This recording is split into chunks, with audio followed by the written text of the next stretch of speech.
Specialist Kristen Gorski, our Town Planner Todd Dumay, and Chairman of the Town Plan and Zoning Commission, Kevin Ahern. And hopefully I didn't leave out anyone. So I think that's what it shows.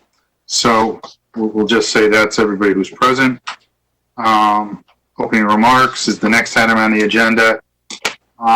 This evening we're going to talk about get a health update, a town manager's update, an economic development update, as well as look at the circumstances concerning accessory dwelling units, ADUs. And that's tonight's major agenda item. Tonight, the mayor is unable to attend tonight's meeting due to personal family matters. And Councilwoman Kerrigan is celebrating the graduation of both of her sons from high school. So it's a fun family event that I remember quite well, but I don't remember having parades around town. So it's definitely something a little different, but it's a sign of the times that we're thinking bold, we're being visionary, and hopefully that's how we're going to interact moving forward with a lot of things in the months to come. So with that, I think we've introduced everybody who's on the call. We'll move right on to Amy Kraus to give us a health district update. Go ahead, Amy. Thank you. Good evening, everybody. So currently in the town of West Hartford, we have 677 confirmed cases of COVID, 120 deaths associated with COVID-19. Currently, we are still receiving some older data from the Department of Public Health. So our numbers are still going back and forth and being tweaked a little bit. Again, it's because of the data that's coming into us. We are working on a testing site with Doc's Medical Group. They are having a pop-up testing clinic on Sunday, June 28th from 11 a.m. to 3 p.m. They are located at 983 New Britain Ave in the Price Right Plaza. They take, you don't have to be a West Hartford resident or Bloomfield resident. So this is a great opportunity to get tested. They did purchase the space and are going to be moving forward with an urgent care in that area of town. I do want to talk a little bit about our restaurants and the inspections that we've been doing. Previously, we've been sending inspectors out during the week to educate our restaurants about face covering, social distancing, making sure that they're following the sector guidelines. I did have an inspector go out with the police and fire marshal 2 Saturdays ago, again, to follow up, provide education. We have been receiving some complaints regarding restaurants adding additional tables from their original approval. Our inspectors have been going out again, educating them on the process, the importance of it. We did receive again some more complaints on the weekend regarding social distancing and lack of face coverings. So I just wanted to review with people what our process is and what our role is here. First, what we do is we educate. It's very important to educate first on what the rules in the public health code are. However, the orders that I follow are currently under the commissioner. And so what would happen is we would be issuing a notice of violation to a restaurant owner if they were unwilling to follow the guidelines that were issued, the sector guidelines. This is sort of the same kind of notice of violation that they receive when they fail an inspection or if an establishment was ordered to close. It's a last resort.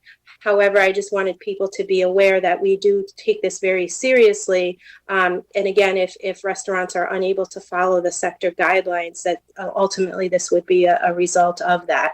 And it's not my intent to do that. My intent is to make sure that their workers are safe, that the public is safe, and that, again, we're not increasing the number of cases due to outside dining, or now as restaurants are beginning to open for interior dining. This is very important. So I just wanted to bring that to your attention. And again, I'd be happy to answer any questions that anybody might have. Thank you, Amy. With respect to the education portion with our many restaurants in town as to the proper way to operate and the maximum seating capacity allowed for outdoor dining as well as for soon to be indoor dining. Does anyone have any questions for Amy? Seeing none, do you have anything further you want to add, Amy? I think Ben has a question. I see him raising his hand. Thank you for noticing that for me. Mr. Winograd. Thank you, Mr. Davidoff. The lines to get into a restaurant, and I don't want to pick on any restaurant in particular, but some have people waiting to get in, or what obviously people are seeing.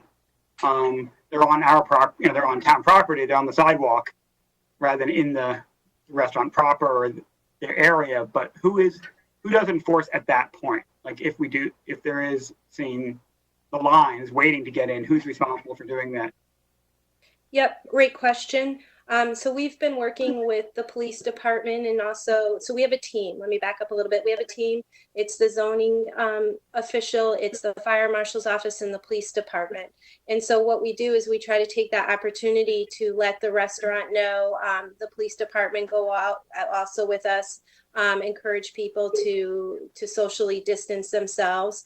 You know, I do understand it is a tight area between people walking, between the outside dining. So again, some places have put up additional signage. The health district has also been encouraging some establishments to do reservations. If it's dining versus maybe a juice bar, ice cream, that kind of type of establishment, bakery. So again, we're trying to encourage that. It is very difficult to do such. We've often talked about in our group putting markers possibly, on the sidewalk to encourage people, even if it's a line, that this is the 6 foot mark. So again, we've been in those conversations as well. But it's a team approach. Thank you. Anything further, Mr. Winograd? No, not for me. Mr. Williams. Thank you, Mr. Deputy Mayor. Amy, thanks for your presentation. As you are well aware, we've had a lot of protests in the area over the last several weeks. I know I, along with several of my colleagues, were at one where there was, 2,000 to 3,000 outside Town Hall. I think it was probably a week and a half ago, roughly. Have we seen in our region any uptick in COVID diagnoses following those public rallies? Thank you. Ms. Krause. Yes, thank you. I have not seen any data. There are certain areas in the country with opening and with protests that have started to see an increase going back from Memorial Day weekend. So my thought is, yes, we will continue to slowly start to see peaks of cases. So usually you start to see signs and symptoms about 2 to 4 days from after an exposure. You start to not feel great. So probably give or take 5 days, then you decide to go get tested. Then it's an additional, 3 to 5 days to get those results. So to answer your question, I anticipate seeing an increase in cases, especially with people that might not wear masks at these protests or again aren't socially distancing themselves. Our numbers have decreased as far as new positives in town. But again, I think as events and social distancing continue or not continuing, I think we're going to see some cases. Absolutely. And again, we'll see that in our data. I think too, that's when you're seeing things open up, that's why we talk about second wave happening. And Thank you, Ms. Krause. Anything further, Mr. Williams? Anyone else have a question for Ms. Krause? I just have a comment that you have done an amazing job in your department in cooperation with other members of our town staff have done us real proud with respect to keeping the health and safety of our residents as well as those who visit our community safe. And that's kudos to you for following such sound, reasonable principles. So it's quite remarkable. And whatever challenges you need meet in the future, please let us know that we can try to support you in any way possible to make certain Thank that people remain educated, so that we can stay safe and obviously decrease the exposure as well as the deaths to those in our community. So thank you very much for your time. Appreciate it. Thank you very much. Okay, have a good evening. Thank you. Next is Town Manager's Report, Mr. Hart. Thank you, Deputy Mayor. Good evening, everyone. Matt Hart, Town Manager. Thank you for joining our meeting tonight. I just want to touch on a small number of things so we can get to the meat of the agenda. I would also like to thank our Health Director, Ms. Kraus, for her good work and the great work on the part of her staff. And with respect to outdoor dining, just to add to her comments, outdoor dining overall, our sense is it's going extremely well. We are continuing to receive some complaints from residents regarding concerns about people not wearing face masks or face coverings in the center, lack of physical distancing, etc. So the Health District, as Ms. Kraus explained, will be taking the lead on some of that enforcement activity, especially over the next several weekends. They will be out there issuing warnings, talking with pedestrians, but more importantly, talking with the folks who manage our restaurants and who work in the restaurants. So I want to thank them for their efforts there. We should also have additional signage in place by the end of this week, and we will have a banner on the town green that also promotes the wearing of face coverings and physical distancing. But by and large, outdoor dining is going well. We have at least one set up in Blueback Square now, probably one or two others to go in also. I have not received any complaints. My office has not received any complaints about the front end, the parking in the center, or the directional changes that we've made, or the reduction of 4 lanes to 2 lanes in that section of Farmington Avenue. Haven't received any complaints about that. Just very positive feedback. Moving on from outdoor dining, very focused right now on the reopening of various municipal facilities. And again, we're working hard to do this in a very safe manner. A lot of recent attention on our recreational facilities. You probably saw the announcement late last week. We're going to look to open the playscapes this week with appropriate signage for parents and other users. Our sports fields, we're waiting. We've asked all of the youth sports leagues that use our fields to submit plans to the Department of Leisure Services as to how they will conduct things in a safe way. And based on a positive review by Leisure Services, they'll receive a permit. Tennis and pickleball, those courts are now fully open in accordance with state guidelines. And we are looking to open the skating rink sometime later this month. So a big focus on recreational facilities. With respect to the library, last week they resumed, they started curbside service, and they're doing that out of all 3 branches. And so far that is working very well. They are going to look to open on an appointment basis for people who want to use the public computers at some point later in July. And then last but certainly not least, actually two more things related to this topic. Town Hall, we're working on plans to reopen the Town Hall on an appointment basis only in early July. So more to come on that. All of the departments have developed individual plans, which we're reviewing right now, and we will come up with a plan that works for all the offices in Town Hall. And then last but certainly not least, later this week, we will restore full service for Dial-A-Ride. So all the trips that folks were previously eligible to take via Dial-A-Ride, they will be able to do so again. The vehicles, though, are going to remain single passenger only unless they're accompanied by a family member. So those trips will be conducted in a car passenger style vehicle as opposed to the traditional dial-a-ride van.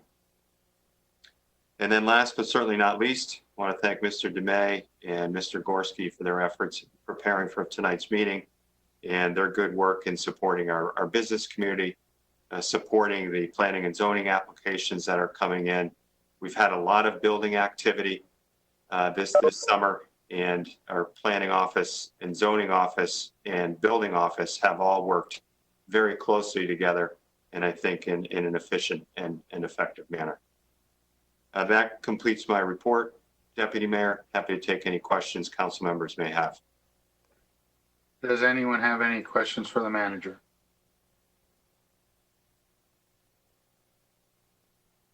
Seeing none, I do have one question. Mr. Manager, do you think you would be able to provide us with some revenue receipts with respect to golf? It's been about a month now. So if we could get that in about 2 weeks, it will be almost a 6-week period as to see where we are with respect to the golf courses. And if we could just line that up against what it was for possibly the same period last year, so we can see how we're trending, that would be helpful. I'll be very happy to do that. What I hear anecdotally is that it's very much in demand and very well received. Right. I sort of noticed that when I drive by Rockledge on a daily basis. So hopefully the numbers will pan that out in terms of dollars. And then the other question I had with respect to revenue was, I know that we're giving complimentary 30-minute parking for either curbside pickup or to run an errand in the center.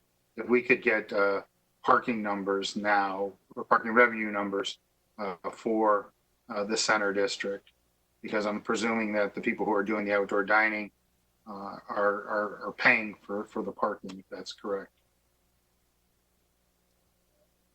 Matt Hart, Town Manager. Deputy Mayor, no, we are not charging for the on-street spaces. I think that's something we should look to do probably later this month. We are only charging in the garages and in the surface lots. And we did that as part of our effort to promote outdoor dining and the center as a destination. But seeing that the demand is there, and charging for parking also helps to ensure appropriate turnover, because we want those spaces to turn over and be short-term in duration. So we are working on a recommendation to begin charging again for the on-street spaces, either later this month or at some point in July. But I will provide you with the numbers as to where we currently are. All right, well, okay, thank you. So if that's going to be the case, that we're going to start in July, I think part of that, I presume there will be some type of education program to allow people adequate notice that parking is no longer complimentary, and that they would need to either use the app or the kiosks for parking, so that we don't get a lot of disgruntled people receiving parking tickets. But I'm certain that you can figure that out administratively. That's all I have. Does anyone else have anything further for the manager? Okay, seeing none, we'll move on to the economic development update, and that would be Ms. Gorski. Good evening. Good evening, Deputy Mayor. Thank you. So what I want to present tonight is just a couple status updates from our last meeting, as well as a couple new items. Specifically, we are working on communications with our business community, as well as property managers, property owners. That communication list and distribution that we have has increased upwards towards 1,500 plus in that distribution. So rapidly expanding. I believe last time last meeting when I presented, we were, just south of 1,000. So really trying to grow those communications. In addition, continuing to work with businesses on both an individual as well as group level. So whether it be individual business needs or industry needs in terms of group level, what that comes is in terms of a lot of financial support. One change that has happened since the last meeting are the significant changes to the Paycheck Protection Program. Specifically, those are highlighted as you have an extension to be able to use the funds. That was extended to 24 weeks from the original 8 weeks. There has been a reduction in the requirement for payroll costs. So before it had been, you had to use 75% on payroll. That has been reduced down to 60%. The rehiring deadline has been extended out to the end of the year to December 31st versus June 30th. And then also another highlight is anybody who has to take on a loan versus seeking forgiveness for the PPP. The loan terms have been increased to 5 years from 2 years. So all of those are really significant changes. We've heard nothing but honestly positive feedback about those changes, with the exception of 1 or 2 businesses who were in the very first round of PPP and are already down to their 8 weeks and have already spent through the PPP. However, a large chunk of our businesses will really benefit from these significant changes.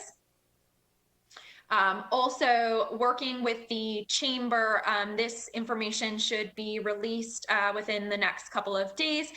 We are ironing out a PPP forgiveness webinar. So that was a suggestion that had come through the last committee. So we are just working on final details in terms of getting everybody on that panel. However, we do anticipate that we will have a representative from the SBA, a representative from a local bank who has worked, very heavily with PPP and understands all of the guidelines as well as the new forgiveness criteria, as well as a CPA. And again, it's going to be a local West Hartford business. So we have a tentative date of June 25th, but that as we finalize that information will be released in the next couple of days. In addition, in terms of supporting our businesses, we had discussed last session, workforce development. There was an announcement on Friday that came from Governor Lamont's office about a new state program, which is called the Connecticut Back to Work Program initiative, and so basically what that is a means of getting workers and businesses in Connecticut, getting workers back to work and getting businesses with the workers that they need in order to move forward. And that works on getting high quality, user-friendly career tools to residents as well as businesses to help assist them during this time. And they are working through this initiative. They are working through Indeed, as we heard from our partners over at Capital Workforce Partners. They are working on with Indeed as well to try and work through that platform to be able to get out important job seeker information. So there will be a variety of different search engines that can be found on the state's website, as well as workforce training tools. And then one of those workforce training tools specifically that's being highlighted through this new Connecticut Back to Work initiative is called the Skill Up Connecticut program. So that is through the Governor's Workforce Development Council in collaboration with the Connecticut Department of Labor, as well as several of the workforce development boards throughout the state. Essentially, Skill Up Connecticut is a program that helps for people to be able to take free online training to be able to increase their learning level and hopefully allow for them to be able to get a good paying job, if not a better paying job than before COVID. So a couple really important workforce development initiatives going on that were recently announced. So we will continue to work to push that out through the business community, also continuing to rely very heavily on our local reporter, Ronnie Newton, in order to get that information out as well. In addition, really focusing still on business reopening. So upcoming in 2 days on June 17th will be phase 2 of reopening. Contained in that phase will be amusement parks, hotels, and lodging, restaurants for indoor dining, museums, zoos, aquariums, indoor recreation, libraries, outdoor events, personal services such as nail salons, massage parlors, sports and fitness facilities. And then in addition, hair salons and barbershops were able to open on June 1st. So really working with people to understand what the guidelines are in terms of how they can reopen, when they can reopen. I think with this second phase, there's a significant amount of our business community that will be open. I think that many people are pushing to hit this June 17th reopening date, but some people will, I think, start to open in July as they are still kind of working through some items in terms of how they can safely run their business, specifically if they're an indoor focused business. And then one last update before taking any questions. I also just wanted to kind of give an overview and sense of leasing right now. So, a lot of the support has been focused on helping businesses through this really challenging time to make sure that they are successful and they stay in business and stay here in West Hartford. But I think that there are starting to be questions about leasing and tenant activity. So just to give you guys a snapshot in terms of what's going on there, there continues to be interest in the market from some people in terms of either expanding their business, growing their business, or opening here in West Hartford. It obviously is not anywhere near close to pre-COVID. A lot of people have been really heavily impacted by this, so it's very, very slow. However, I think that, kind of the good news is for a 2.5 month period, there was no talk about leasing. There was no talk about purchasing of properties. And that's really started to kind of kick back up again. So, anybody that, I was working with pre-COVID, keeping in touch with them and then just kind of checking in to say, are you ready to move forward in looking for a space? And a lot of people are saying yes, or having new leads that are coming into our West Hartford market and starting to look to find them space. So it is very slow, but it's starting to happen. And I think that is attributed to the business reopenings and how we're kind of starting to get back on track as an economy. So that's all I have in terms of a presentation. I would be happy to take any questions. Does anyone have any questions? Ms. Fay. Thank you, Deputy Mayor. Ms. Gorski, I was just curious. We've been kind of seeing these as one-offs with businesses closing. Do you have a sense of how many businesses have been forced to close because of COVID? Thank you. Ms. Gorski. Yes, and thank you. And just one clarification. So you're asking about permanent closures, correct? Yes, thank you. Thank you. So, I haven't been, honestly, I haven't been spending a lot of energy in the realm of permanent closures because I've been so focused in making sure that, everybody has the resources and tools that they need in order to not close, that, I don't have a great sense in terms of closures. However, I think that I have a general sense and, knock wood, I think that I can still count them on one hand. Certainly, I do think, and this is, very honestly, very candidly, I think that we will see more closures, unfortunately. I think that the PPP for some people was very helpful. Other financial programs were very helpful, but for some it was kind of a Band-Aid.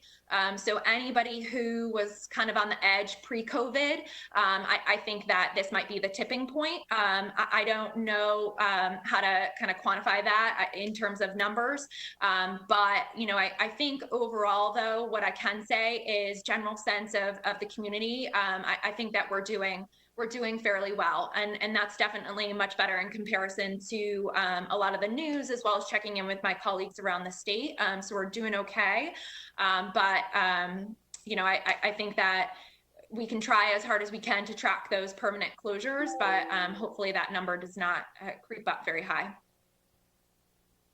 Thank you, Ms. Gorski. Anything further, Ms. Fay? Well, thank you very much. Okay, thank you. Ms. Blanks. Thank you, through you, Deputy Mayor. Ms. Gorski, my question is around the guidelines and the guidance that you just mentioned. Can you just expand a little, excuse me, a little bit more on that, especially in reference to the personal services in terms of businesses? And I'm thinking of nail salons as they prepare to open up. And I know the hair salons and barbers already have opened, but I'm just curious in terms of what kind of guidelines or guidance has been provided to them. I'm thinking perhaps something on the website or what have you, but can you just explain that a little more for me, please? Thank you. Thank you, Ms. Blanks. Ms. Gorski. Sure. Thank you, Councillor Blanks. So all of the business reopenings, every single industry category, they all have separate guideline books. So all of those guideline books are up and available on the state of Connecticut DECD's webpage, as well as most of them are linked on our webpage. All of them will be linked this week. All of them have been distributed to a wide variety of our businesses. So in terms of what's contained within those guidelines, many of them, I was very surprised, many of them in this second phase are much lengthier than phase one. I think it's because it's pushing to a lot more, closer encounters. So in terms of reopening, it's, tattoo parlors, massage therapists, physical therapy, the nail salons, it's a lot of very close encounters. So it's talking about safety protocols and the PPE that you're required, cleaning, counting for as customers are coming in and leaving, when you're cleaning facilities, it's a wide variety of different, specifically safety protocols and how you as a business owner should operate your business under COVID to make sure that both your employees as well as your clients are safe. So, it's a little bit different from industry to industry within these business reopenings. But again, it's that kind of safety level is pretty consistent with a small change based on the industry that you're in, as well as talking about what types of capacity levels you're required to be at. So many, it's 50%, so, not all. But, in addition, it's also outlining different types of resources that you can utilize if you have any sort of questions, such as local health, state health, DECD, kind of where you can go to in order to get your questions answered if you have any sort of concerns about reopening or any specific questions regarding the criteria to make sure that you have a successful opening. Thank you, Ms. Gorski. Anything further, Ms. Blanks? Deputy Mayor, I'm all set. Okay. Anyone else have any questions for Ms. Gorski? Seeing none, I just want to commend you, Kristen, for putting together the upcoming webinar on forgiveness, loan forgiveness webinar. There's some confusion, I know, having spoken to some people, that whether or not the PPP would be forgiven if a business had access to a credit line or had dollars left on credit cards still available to them. So hopefully the panel will be able to answer that question, because I would presume that many businesses would have a credit line availability as well as dollars left on their on their operating credit cards, because that's how a lot of us roll in the public sector to go month to month. So hopefully that won't be something that will force people to have to not get loan forgiveness. So if we could sort of get an answer to that, because I've had several people ask me that. It definitely sounds like you've been, quite busy and quite impressive that the reach has gone almost increased by over 30% from 1,000 to 1,500 businesses to reach out to. That's phenomenal. The opportunities with Skill Up with respect to online training for people, I think it's really going to be our responsibility to somehow get that message out to people that there's retraining and retooling available for you to possibly land that next job that you didn't even know about. But kudos all around for being so proactive with respect to our business community. I would agree that it's very uncertain as to what the leasing market will look like, what the rents will look like per square foot. It's uncertain as to what the commercial office space market will look like. Businesses have had a very good experiment with respect to employees staying home as to whether or not they still need that footprint in an office building to accomplish what they've been able to accomplish these past few months. So more to come. I think every day something else changes, but I thank you for your level of engagement with our business community to represent us well with respect to taking on these various tasks in so many areas. So thank you very much. Thank you. I appreciate it. With that said, we'll move on to the next item on the agenda, which is the meeting minutes. They were posted in board docs. I don't know if anyone has any corrections, additions, deletions.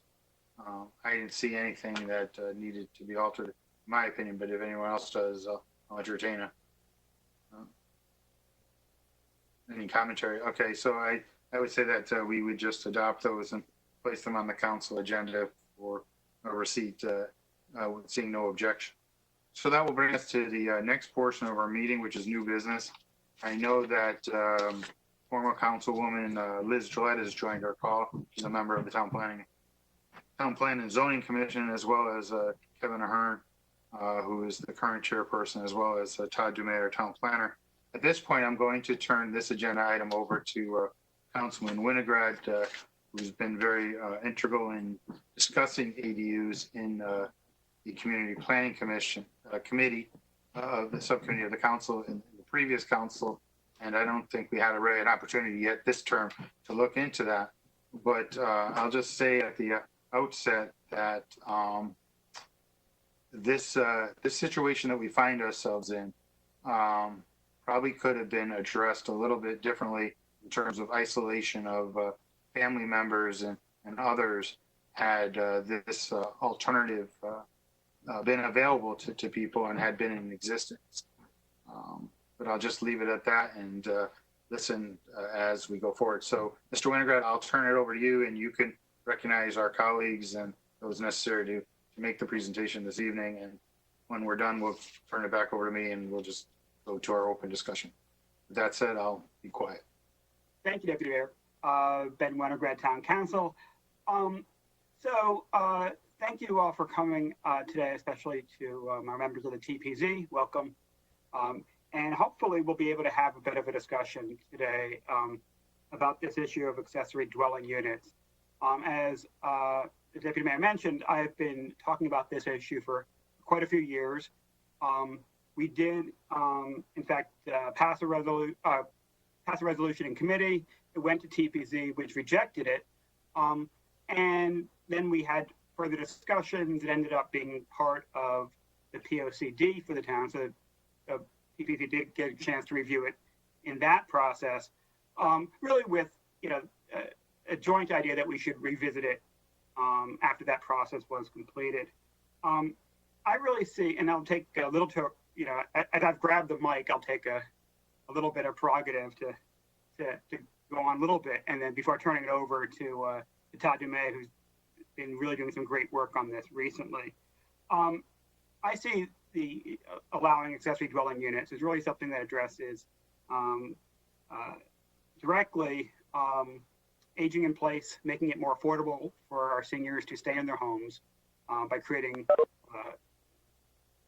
ability to rent out a portion of their house.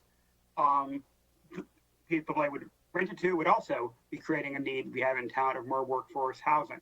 Almost by definition, these sorts of accessory dwelling units would be more affordable than a lot of what is on the market. It would also serve to do that as well. And to the extent that this becomes a popular program, I believe it's an economic development driver as well, of having those extra building happening. But I also think that we really do need to address, just as right now, it is impossible to talk about police budgets without addressing the Black Lives Matter critique of policing.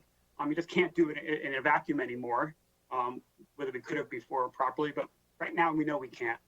And I think similarly with zoning issues, we really can't talk about zoning without confronting a racist legacy that has created our housing patterns. We know, and it's becoming more and more accepted. I think you look at the bestseller list, there's even books about it now that are becoming very popular. Not just the history of redlining and restrictive covenants, but other sorts of measures that really created segregated housing throughout the country, and especially in the Northeast. This was our way of doing things up here. And even, so those things we all can look at and, sort of accept that those were wrong. But even things that appeared neutral were not. So when you have if you have 4-acre zoning, you're really sending out a message as to who gets to move into your town. And if we ban apartments, and again, we're much more of a mixed community than others, as a result of actually more flexible zoning rules. But you see other towns that have very restrictive zoning, and the impact of that really can't be seen as accidental anymore. In fact, and as we talked about accessory dwelling units and looked at our current rules, right now we do allow this one exception to what would normally be prohibiting this is notwithstanding the dwelling unit and apartment, you can, let me just see, no accessory building can be done on a lot, there's a quote in our current statute, except for guests or for domestic employees of the owners. We actually wrote in the servants get to stay. So this was certainly not a neutral thing. This was designed. We said, okay, if you're a renter, no, but if you're a servant, then that's okay. And even in the first draft of this, we were looking to eliminate that and replace it with something, more appropriate and modern. So with that, I do want to, since again we talked a few years ago, this is something that's been discussed all over the country. There's a lot more information about it even than we had just a few years ago. And Todd has shared some of that with me. I'd like, I'll turn it over to him now so he can really share some of the research he's been doing. And Todd, I'll give it to you. Thanks, Councillor Winograd. Just to make sure everyone's aware, there were 3 documents posted on Board Docs. One was a Forbes article proclaiming 2020 to be the year of the ADU. Another one was the ABCs of ADUs put out by the AARP. And the last one was an Urban Land Institute comparative analysis study titled Jumpstarting the ADU market or accessory dwelling unit market. Just for those folks who don't remember our discussions or have not previously heard this term, ADUs go under a series of names all across the country, depending on the region you're in. Sometimes they're called accessory apartments, alley flats, basement apartments, guest houses, in-law suites, you name it. There's a lot of terms, but they've been a type of housing that's been pretty prominent in America for many, many years. More recently, with the advent of modern zoning going back to the 30s, 40s, and 50s, there were increasingly restrictions placed on accessory dwelling units or accessory apartments, or if not restrictions, altogether prohibitions of allowing them in many of our zoning designations. Councillor Winograd accurately described our current status in terms of what West Hartford does to regulate accessory buildings or accessory apartments by providing you with the provision for domestic employees or servants. There is one other minor caveat. The way that it's written is not clear, but we also allow accessory buildings. Again, we don't call them apartments in the zoning ordinance today, but we allow them in all zones, provided that you have double the lot area. So you need to have twice the minimum lot area of whatever your zone is. So if you're a 1 acre zone, you need to have 2 acres. If you're in an R6 zone, which is a fifth of an acre, you have to have double that. But you can only have no more than 3 rooms, including kitchen facility in that unit. So we have 2 different forms of accessory dwelling units that have been permitted in town for many, many years that have not resulted in the production of many, many accessory dwelling units, just a handful. And most of those go back to the older servants or domestic quarters on some of the larger properties in town. At their fundamental definition, they're just a form of accessory dwelling to the principal structure on a lot, meaning that they are smaller than and subordinate to the primary structure, and it's designed and have been historically designed to be an additional, more affordable housing stock provided in a greater range of areas. The AARP document, the ABCs of ADUs, I think is particularly helpful because it goes through in quite some detail talking about what ADUs are, and it also provides pictures to provide a graphical representation. And these are actual ADUs from across the country. They can be detached structures, so think a detached garage, which we have many of in West Hartford, with a dwelling unit either wholly converted from that garage or upstairs. A more traditional in-law apartment, which is a conversion of an interior space of an existing home, or some other type of hybrid approach. But they exist in many different forms and varieties. The AARP document does a very good job in really giving you case examples from across the country and showing you what these ADUs have to offer. Now, at the tail end of that document, it also goes into some practical solutions in talking about communities when contemplating writing ADU language, things that they should consider in terms of, critical elements for a successful ADU ordinance. It also talks about some prohibitions or things that communities might do that discourage ADU creation. And generally speaking, and this will be more apparent when we kind of go through the ULI document, but rules that discourage ADUs are basically the ones that we have in place currently in West Hartford. And those are ADU-specific regulations that don't apply to primary dwellings. So if you have an owner occupancy requirement, those don't exist in the primary structure. That's something that will typically discourage an ADU. Something that's overly complex in terms of its design criteria. Again, if you're not applying that same design criteria to the principal structure, an overly complex document will discourage the development of ADUs. Off-street parking requirements that don't also apply, or at least are not tied to a similar basis as the zone in which the ADUs are being located. Restrictions on where ADUs can be permitted, only on larger size lots. That's something that we have in place.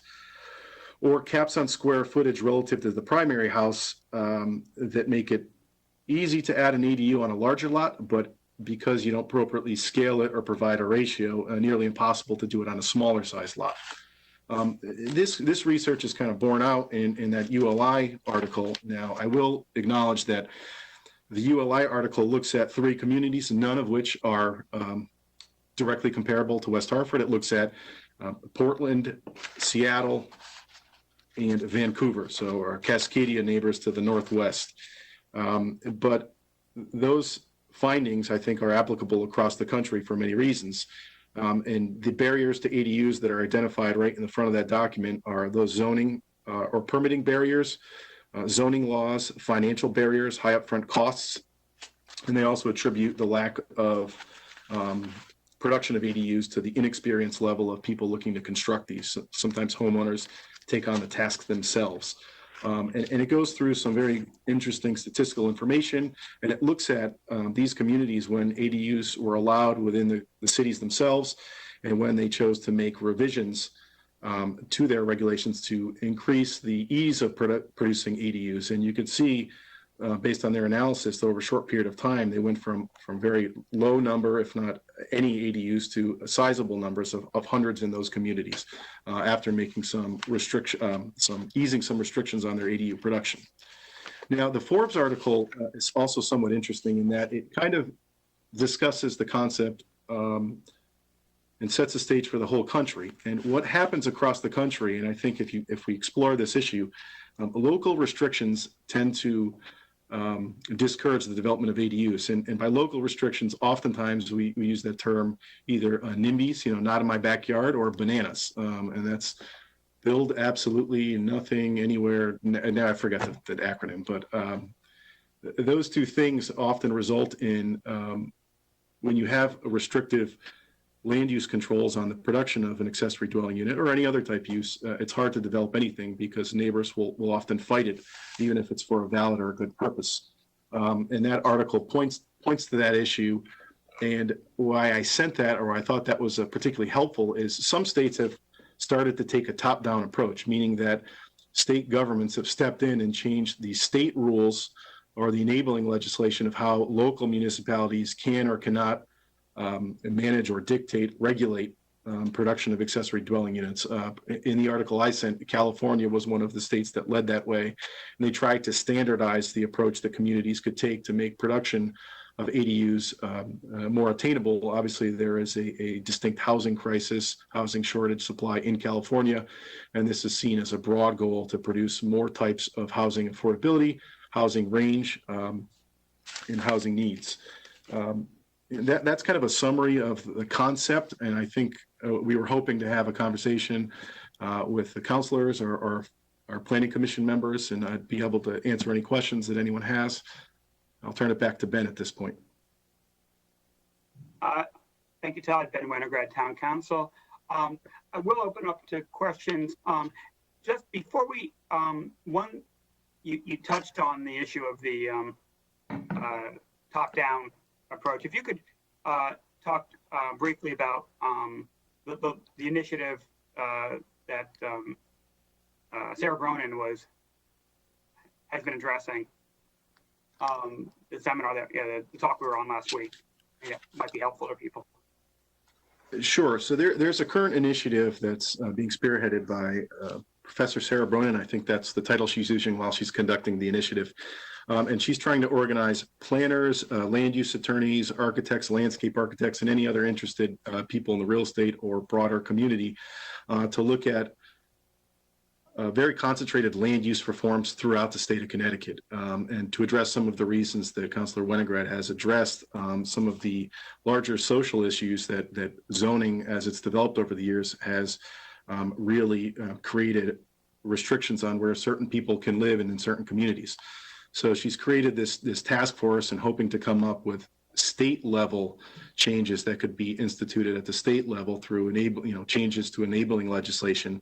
The first meeting was last week. This is kind of an ongoing dialogue and discussion, but it would range, pretty broadly. It would probably address things like ADUs at the state level, requirements for communities to hold certain percentages of, or mandate that they zone certain percentages of their town for multifamily housing, reducing the regulatory barriers to producing housing, whether that be at taking some local control away from communities. These are things that are being discussed. Nothing has come out of this task force yet, but the conversation is occurring.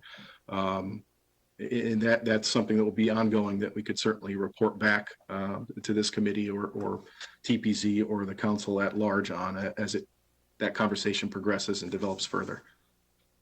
Thank you. Do we have any questions? Chris. Thank you, Mr. Winograd. I know this is an issue that's near and dear to your heart, and I believe there's been sort of different iterations of it. I think we had, as you said earlier, a resolution in writing with respect to apartments that dealt with a whole lot of issues, including parking spaces, the square footage, kitchen. But I think even before that, there were discussions in committee. And I think this is a really big deal because you're talking about single family zoning and what this may look like in terms of just the whole single family zoning structure moving forward. Is it good? Is it bad? You know, I don't have an opinion at this point in time. I'm open to the discussion. So my question is this: process wise, where are we headed with this? Because this to me seems like a resolution that's going to have to be crafted, and then we're going to have to see what the language looks like in order to make a good decision. Because ADUs generally as a concept is one thing, but applied specifically to the town is another. So what's the roadmap here, Ben? And I think you're correct. The process, and Todd can add to this, but we are, in looking at the ordinance that we had passed a couple of years ago, Todd and I both saw some deficiencies. So our idea was to start this conversation tonight, try to have, as open discussion as we can about it, plan to then bring back a new ordinance that would come back to this committee, which would subsequently, if approved, move on to back to TPZ and through council and then to TPZ. And Todd, do I have the order of that right? That's correct. Yeah, the prior iteration, Councilor Williams, that you had referenced, it came out of a number of discussions of subcommittee CPPS back then. Ultimately, it was sponsored out of that committee, went to the full council, as Councilor Winograd just identified, and was referred out as a proposed ordinance to TPZ. There was a review by TPZ, and at the time, TPZ had a fairly strong, unanimous negative referral on that, and it pointed to a number of specific concerns at that time with that. So the process, Councilor Winograd, that you just laid out is one that I think, having this open discussion, and I think your ultimate goal is to bring back some version of an ordinance for consideration that would advance accessory dwelling units in town. Do you have anything further questions on that, Councilor Williams?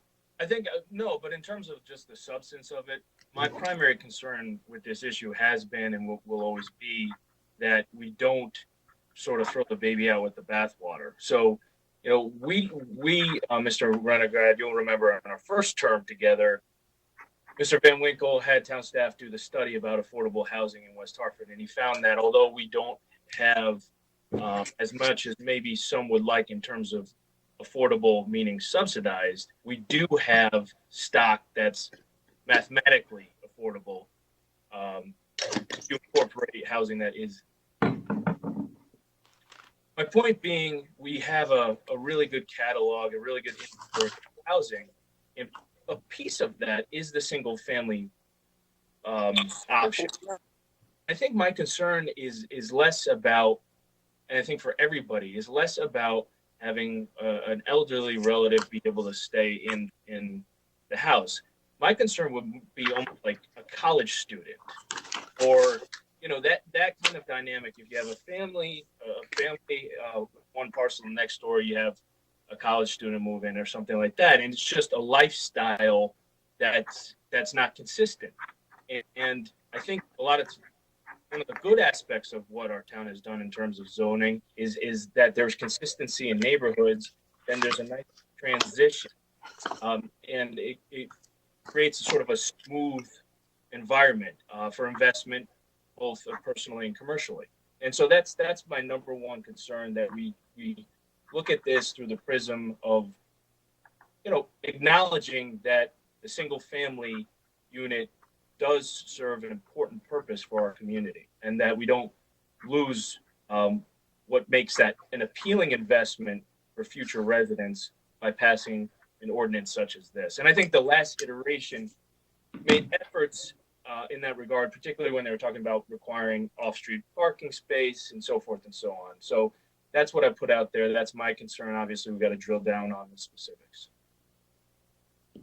Thank you, Mr. Williams. Does anybody else have any comments or questions?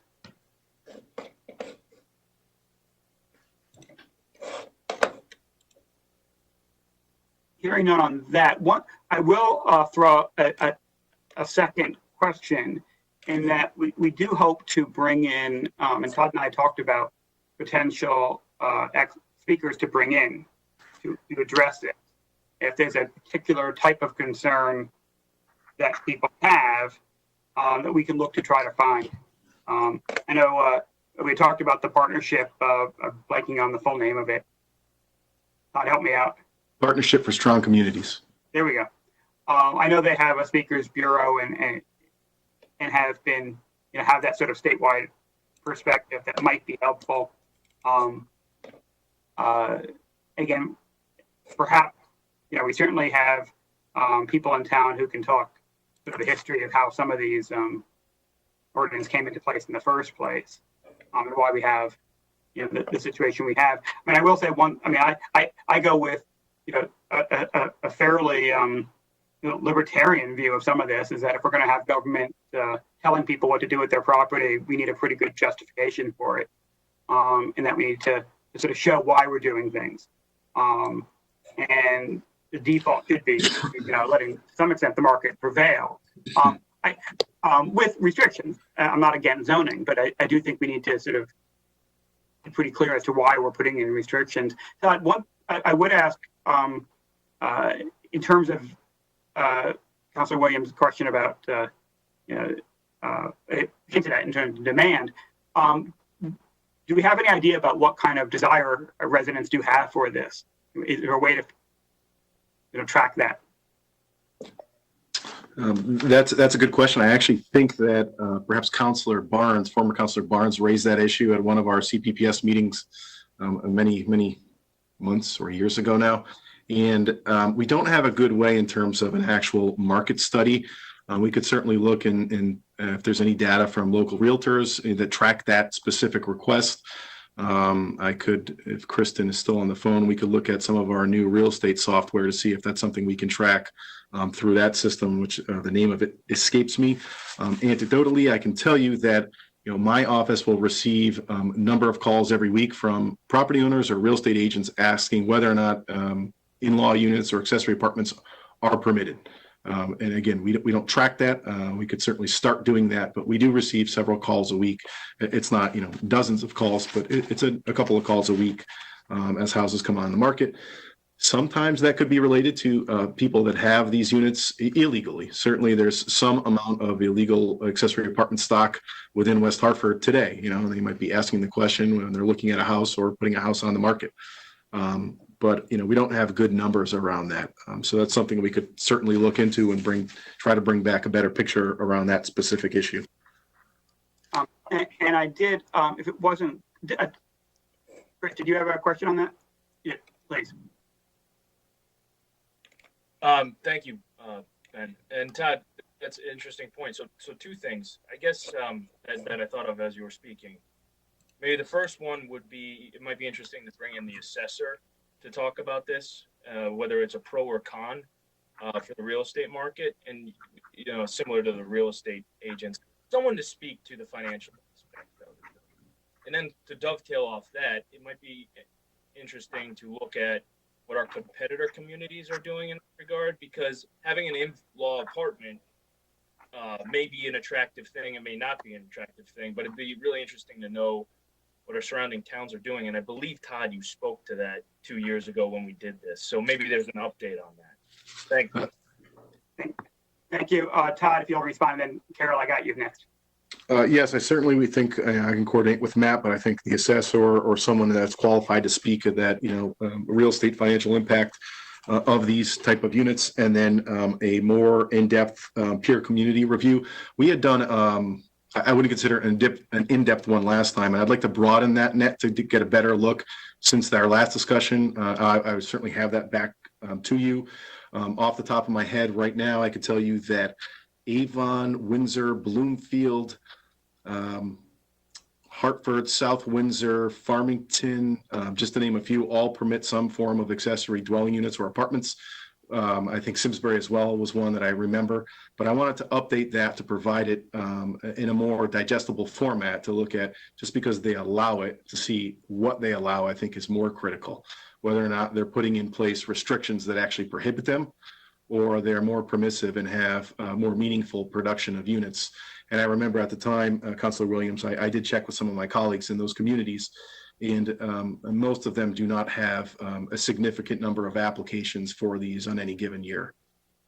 And I don't know if that speaks to restrictive regulations or a lack of market demand. I can't guess at that. Thank you. Anything else? Councillor Anderson, you had a question. Thank you, through you, Councillor Winograd. And Mr. Dumais, you sort of touched upon that, because I was going to ask the question around homeowners who may have what you just described here, an area or a garage, and they may be thinking of converting it into this ADU format or style in terms of around the permit, because let's just keep it real, right? We know that some people do it, and then perhaps when they go to sell their home, then they find out, or the potential home buyer find out it's not permitted. So in terms of a town, and I know we're working through these, this is a new area for us, for that homeowner who may be considering doing something like that, who or how would they go about in terms of reaching out to the town to find out the proper way to do it, even if they're just considering something like this? And I also bring this up because of the time that we're in, and I'm sure that people are thinking of some creative things to do, especially folks who are now losing income. So if you could just speak to that for me, please. So currently, the only option obviously available is the one we discussed. We'll throw out the domestic servants provision in our zoning, which nobody utilizes. If someone had double the lot area and wanted to create a unit that had no more than 3 rooms in it, the appropriate way for a resident to contact on this issue would be either through our building division or our planning division to find out whether or not they have enough land area for these things to be permitted under our current ordinances. And we could perform that sort of analysis. Ultimately, it's the planning division, but the building division typically receives a lot of calls from homeowners or real estate agents or contractors looking to do the work, and then we'll often communicate collaboratively as a team. So that's the current path forward, but it's somewhat limited in the restrictive nature in terms of requiring double the lot area and only allowing no more than 3 rooms. So if you figure kitchen, bedroom, bathroom, that's your 3 rooms, or unless you're producing a studio unit, it's pretty restrictive, and you don't see a lot of production out of those type of units. Thank you, Councillor Anderson. You had a follow-up? Follow-up, yeah. So Todd, you're saying the double the lot area. If it was a basement area or apartment, that also would apply to doubling the lot area? Correct. Yeah. So our current ordinance doesn't really look at the ability of a house to support an accessory dwelling unit. It just says that, right or wrong, you need 2 times whatever whatever zone you're in, that lot area, to support another dwelling unit. So if you were in a 10,000 square foot zone, the R10 zone, you would need to have a ½ acre of zoning rather than a quarter to be able to get another accessory dwelling unit. Again, if it was only three rooms. And that doesn't speak to whether or not that lot can support it from a contextually, an architectural character, or whether or not it can add an additional parking spot or support additional impervious coverage. It is what it is in the ordinance. It doesn't really look at that issue. Thank you. Thank you, Councillor Anderson. I apologize if I didn't make it clear before that Kevin and Liz are very welcome to throw in any questions they might have, or either a question of like you've been asking, or if not, if you'd have any input now as to what you'd like to hear more prior to at our next session in terms of expertise or other data you'd be interested in. Thank you, Ben. This is Kevin Ahern, Chair of the TPZ. I actually rather enjoy watching Todd have to answer all the questions in general. So, I like staying quiet. I think Todd was, I mainly wanted to be on this call because we have been discussing as ordinances come in that have zoning effect, in order for the TPZ to be useful to the council as an advisory body, to have us involved earlier in the process, and we've done that already, and I think it's worked out really well. So I just wanted to thank council for bringing us in, and so I'm looking forward to working with you guys, and because when we sat around a campfire for 18 months doing a lot of big thinking about zoning and town policies, and this ADU, and we really appreciate that you hit the pause button on this for us to be able to have the ability to kind of think about that and other issues. And so we're looking forward to not only working with you on this, but also doing some more global thinking about zoning in town. So, I don't have any specific questions for Todd that I haven't already asked him anyway. So I just, I'll leave it at that. And I appreciate you guys involving us in this process. Thank you, Kevin. Ben Winograd, Town Councillor. And Todd, if you could, and just as that point came up, with the POCD process, if you have it in front of you, there was a recommendation from TPZ to review accessory dwelling units. And if you have anything you'd like to add about sort of how that process, what was the discussion there in terms of the benefits? Sure. Since I carry the POCD with me in my back pocket, I always have it with me, luckily. So of course you do. Not a problem to address that. I think Kevin hit the nail on the head in that the TPZ through the POCD, through the POCD, some of the recommendations are broader and looking at zoning more broadly, looking at ways to support different types of housing. And if we go back to the goal of our neighborhood and housing section, that goal is enhance and maintain West Hartford's existing neighborhoods, encourage a diversity of housing types and costs to provide access and availability of housing options to current and future residents. Some of the things within this POCD section are conduct a townwide housing needs assessment. I think that might get to some of the issues you're concerned with, Councillor Williams, to review our multifamily zoning ordinances and identify potential areas for targeted modification and innovative opportunities, to review the single family zoning ordinances in their entirety and identify areas for modification, innovative opportunities such as ADUs that can increase the availability and range of housing types and affordability levels. So I think through the feedback we heard and looking hard, I know that the Planning Commission really struggled with this issue and tried to have a forward-thinking document to set West Hartford up for the next 10, 20, 30 years to figure out, what are we doing right? What do we need to change? But let's do it more comprehensively, zone by zone. One thing I think is actually worth referencing, I think the POCD, the data supports what Councillor Williams says, is we don't have a big A or defined affordable problem based on the research we did years ago and a more recent update. We have a lot of little A affordability in town if you look at the various metrics by which it's measured. But what's overwhelmingly clear when you look at our zoning map, the amount of yellow area, I think Chairman Ahern always likes to point this out, we have a lot of yellow on our zoning map, and different shades of yellow are all of our single family zones. And one of the things we look at in the POCD is actually, okay, so what things are zoned are important, but how is land used? So there's a land use chart in our POCD that takes all of those single family zones and it deducts out things that are open space, golf courses, institutional uses, so schools, churches, the MDC land, or other things that are restricted for vacant or private land use.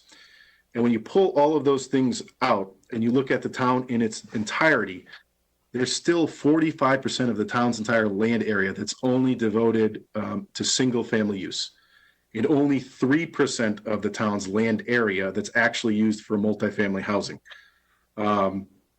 And if you look on the zoning map, that might be a little bit misleading. So I think this is a better metric to kind of gauge where we are as a community of how we use our land. I think that's just an informative statistic that I wanted to share with you all. Great. Well, thank you very much. Again, Ben Winograd, Town Councillor. If there are no other questions, I'll today with us. Thank you, Mr. Winograd.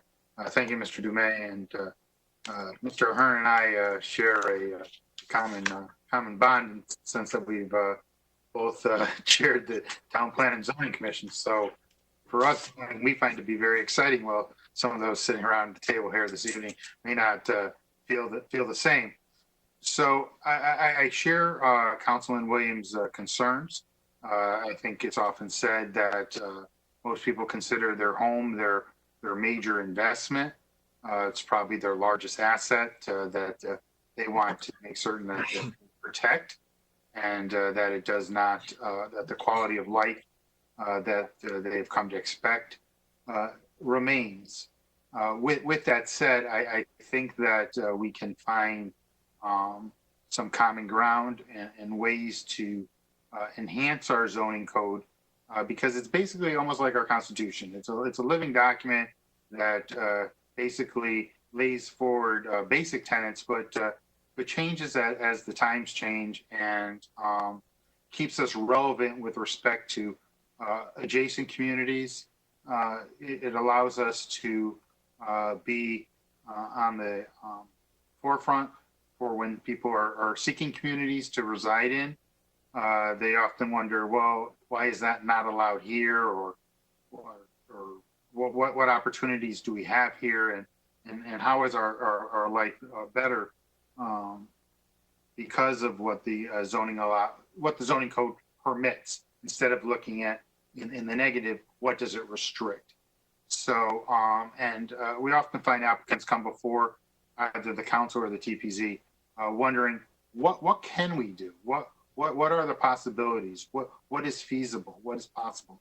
And I think if we learned anything from the past few months, is that a lot needs to be feasible, a lot needs to be bold, a lot needs to be visionary, and sometimes we'll get it right and sometimes we'll get it wrong. But as long as we stay true to our core, I think we'll be okay. I had never heard that term bananas tonight until Mr. Dumay had brought it up, but I Googled it quickly. Build absolutely nothing anywhere near anything and or anyone. Okay, so that's a lot different than not in my backyard. And very interesting concept. I briefly read about people who take on the banana crusade, that they don't want to build anything. And I don't know if that's realistic as our communities transform, as our generations seek different alternatives in terms of what's important to their lifestyle. So, but what I think we have here is a common commitment to do the work, to research the issue, to find something that would possibly be amenable to the majority of our residents and our citizens, that would still keep West Hartford, I think, in the forefront of communities in Connecticut as well as in the nation. So thank you for bringing this all together and providing that reading material this evening. It was quite informative. I read each of the 3 documents from cover to cover. So while we are not Seattle, Portland, or Vancouver, okay, we definitely are one of the outstanding communities on the East Coast that people would probably want to replicate.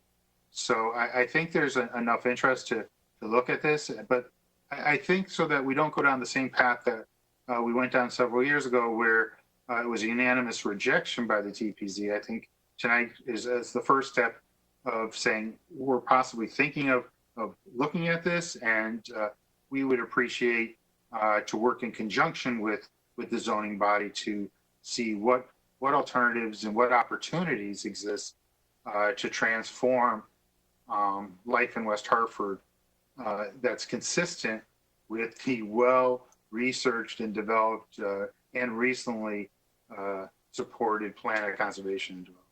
So thank you very much. Thank you, Mr. Davidoff. I did, Ms. Gillette, I do see your video is now on, so you have to unmute yourself, though. There you go. I was just hoping, as part of this overview, could we have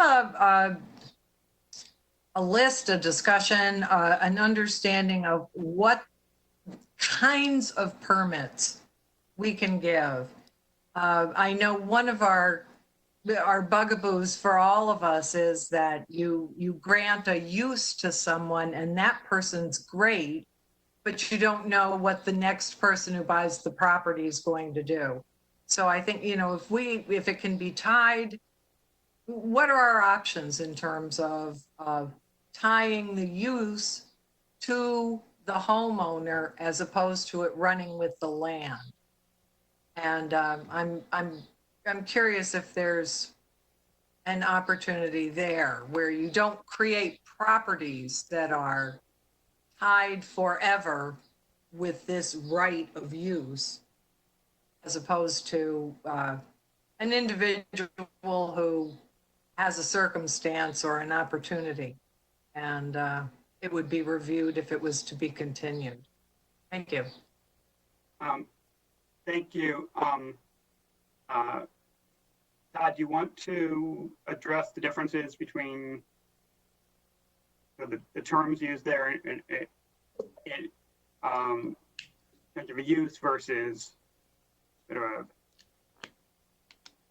So, yeah, I can. the right type of building? This probably warrants a little bit deeper dive at our next discussion, since it's more nuanced than that. But generally speaking, when we're talking about uses, those are how property is used versus how things are constructed. Now, an accessory dwelling unit is a little bit of a hybrid of both, because you're constructing a structure, whether detached or an interior modification, and you're also permitting use of that structure with a new type of use, an accessory or in-law apartment. Generally speaking, the way we regulate those in town are through issuance of zoning permits. So there's the lowest level zoning enforcement permits that are issued for any as of right use.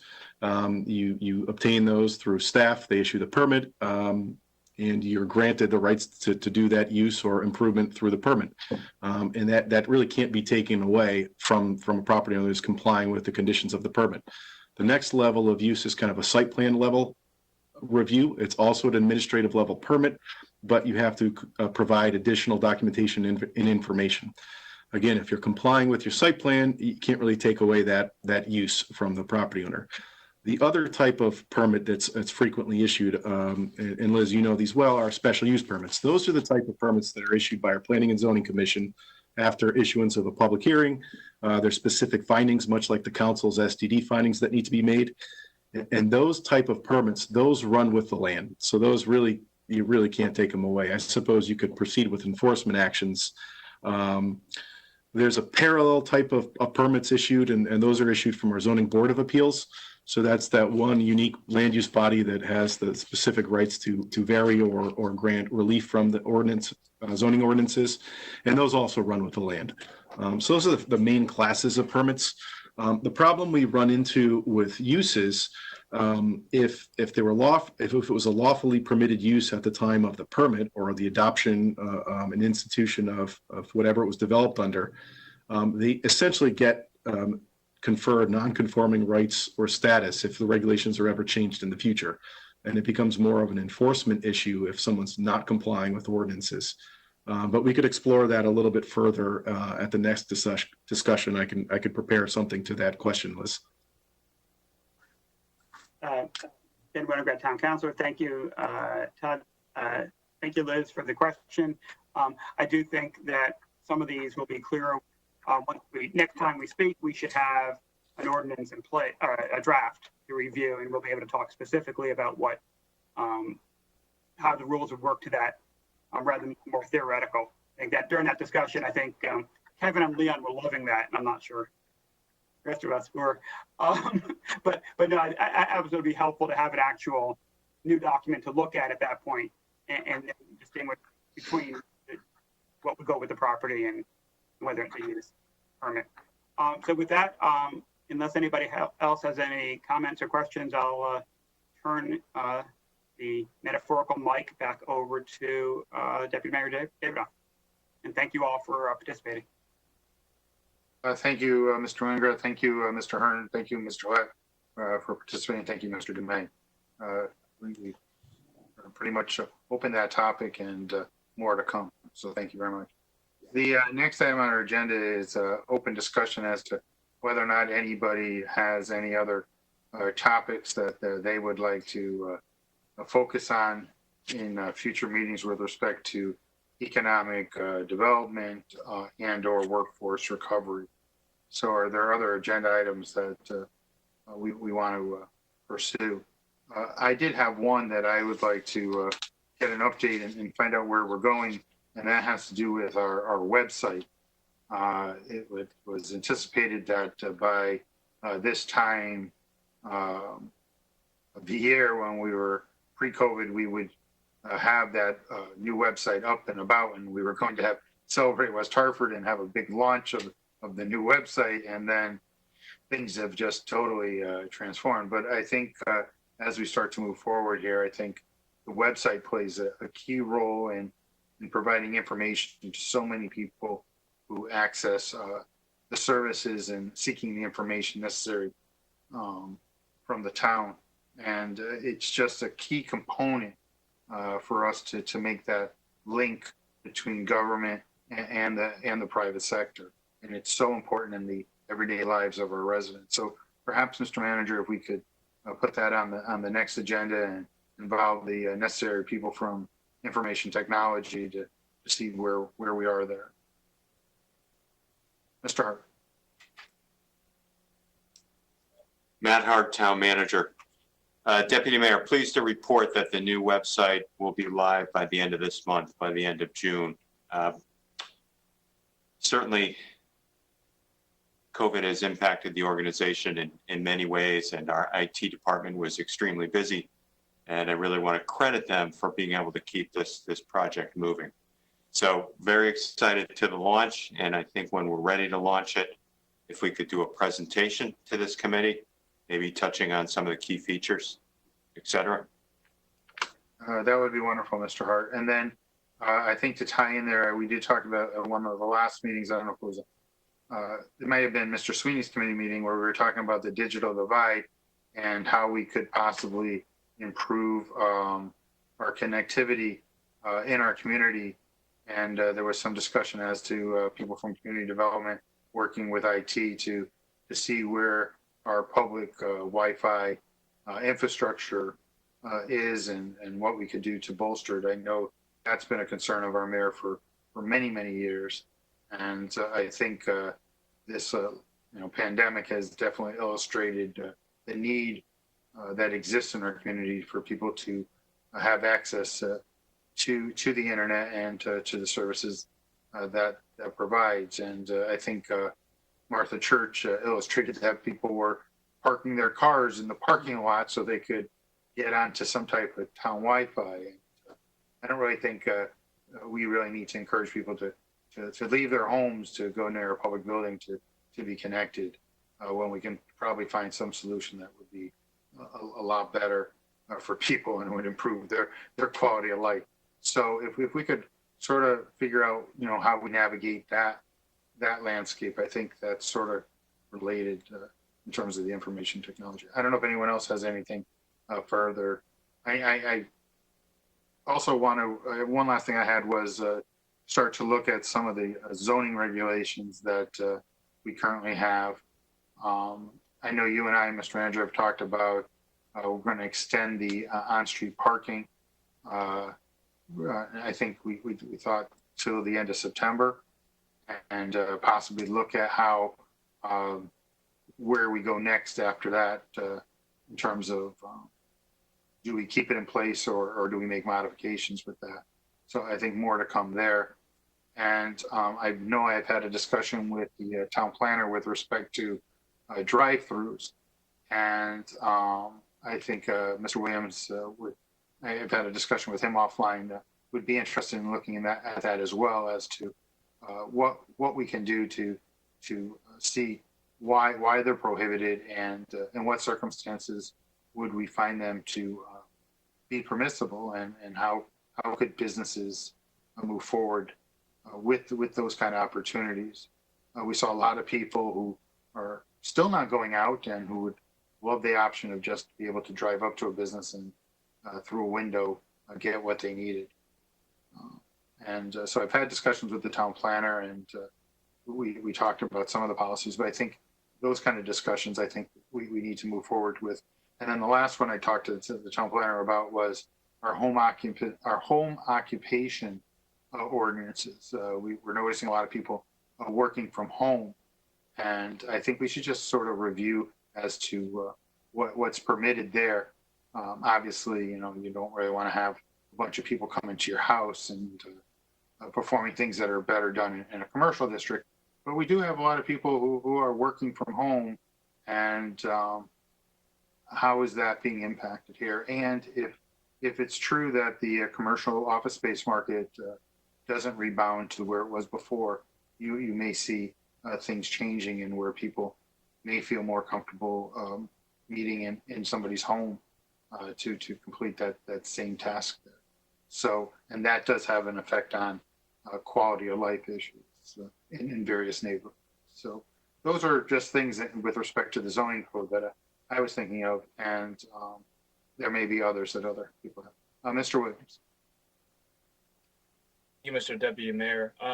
Just a real quick question, Mr. Hart. Again, kudos to you and your team for what you did with the center, the vision you had there. It's really just remarkable going down there. It's just so nice to see. I did get a question from someone I didn't know the answer to. What's the plan in terms of keeping the center that way? Are we going to just see it through into the fall, or I don't know, maybe see if it works, make it permanent? Not holding you to it, just like to know what your ideas and thoughts are in terms of the future as we get back to work. So thanks. Thank you, Mr. Williams. Mr. Hart.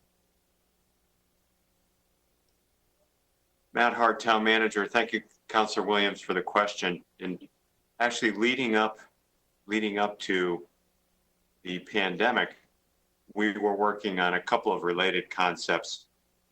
One of them would be to create parklets along portions of, and I would credit Mr. Dumais for his good research on this topic, on portions of LaSalle and portions of Farmington, where basically, similar to what we've done now, you would cordon off parking spaces, convert those on-street parking spaces to various uses, whether it be outdoor dining, outdoor games, other outdoor activities. So that would be infrastructure that we could put in place for a season. So what we have set up right now, we plan to leave in place until it gets too cold. That's our plan right now, probably sometime through the end of October. That's our assumption.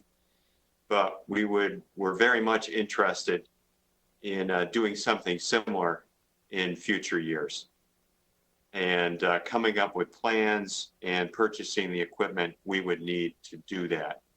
Some of this equipment is mobile. It's almost like a trailer in some respects, where outdoor diners would be elevated somewhat above the street. There are concepts along those lines too. Mr. Dumais is still on the call. I would ask him if he could just, through you, Deputy Mayor, briefly elaborate on some of the concepts he had been researching. Thank you, Mr. Hart. Mr. Dumais. Thank you, Mr. Davidoff. Yes, that's right. We've been researching these parklet ideas. They're not new. They're in cities, on the West Coast. Montreal's a good example. New Haven has a concept like this where they deploy seasonal infrastructure to meet demands for on-street dining, as an example. One of the concepts that Matt referenced is a place for people to go and gather. So right now, if you look at the center, we have converted a lot of our public space to private use. So, part of this concept, and it's something that's kind of near and dear to my heart, is to create more public space within the center where people could go sit and experience the center without having to buy food or go shopping. They might just want to go and people watch, and we don't really have that space in the center currently. So I think it's kind of looking at how we can convert some space for additional private use, but also to really make sure we have additional public space for people to go and just sit and enjoy the center. But the types of equipment and the vendors out there allow it to be done seasonally. I think, if it was a more permanent solution, it's a much more expensive infrastructure project with potentially moving curb lines, sidewalks, storm drainage, some utilities, and street trees. But as the town manager said, that's something we've been looking at for several months, and I think we're all excited to see this as a test case example of how the center could be reimagined. Thank you, Mr. Lane. Ms. Blanks.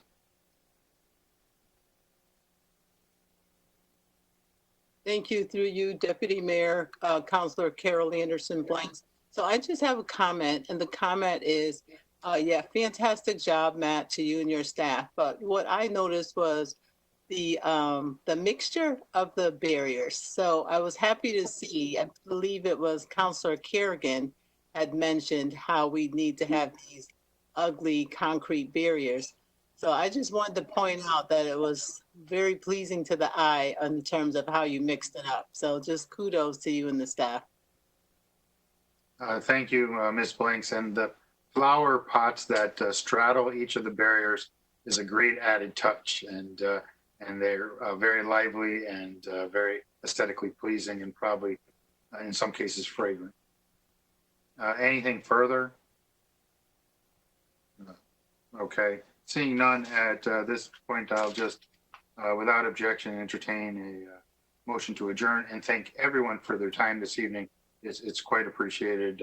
We're all so busy, and we actually accomplished a lot tonight, and I thank everyone for their efforts, and be safe and stay healthy. Thank you.